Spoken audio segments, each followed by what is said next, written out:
जो शिक्षा है, मेरे जो संस्कार है, मेरे जो सामाजिक जीवन है, मेरे को मेरे राज्य की, मेरे सूबे की जनता की स्वीकृति मिली है। मैं किसी की, मेरे बौद्धिक और मेरे संस्कार की सर्टिफिकेट मेरे को सारी सदन में किसी से नहीं चाहिए। देश की प्रजातंत्र में चुन के मेरे नेता प्रधानमंत्री मोदी जी को प्रधानमंत्री की भूमिका दिया है। मैं उनकी निर्णय से यहाँ उत्तर दे रहा हूँ सदन को।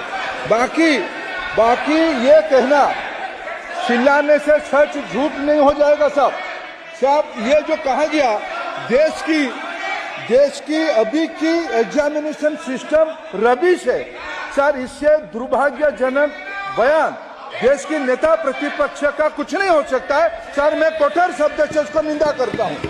बाकी रहा, मैं सर आपके सामने, आपके माध्यम से देश के सामने सर एक तथ्य रखता हूं सर। जिन्होंने रिमोट से सरकारें चलाई है, 2010 में 3 बिल आया था सर शिक्षा सुधार के लिए। उन्हीं की पार्टी के नेता आदरणीय कपिल सिब्बल साहब 3 बिल लाए थे।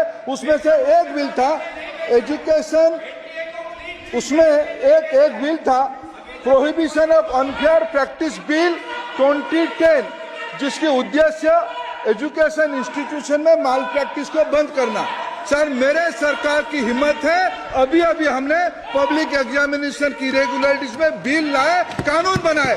क्या मजबूरी था कांग्रेस पार्टी की, क्या मजबूरी था नेता प्रतिपक्ष की? उन्होंने उस बिल को उल्टा किया, किसके दबाव में उल्टा किया? क्या निजी मेडिकल कॉलेज की दबाव में, उनकी घूसखोरी की दबाव में उन्होंने उस बिल को उल्टा किया था? सच सुनने की सामने नहीं है। ये मैं किसी की विद्वता पे प्रश्न नहीं उठाता हूं, लेकिन सच 2010 में शिक्षा सुधार की बिल उन्हीं की सरकार ने लाया था, दबाव में उन्होंने उल्टा किया। ये हमको प्रश्न पूछते हैं।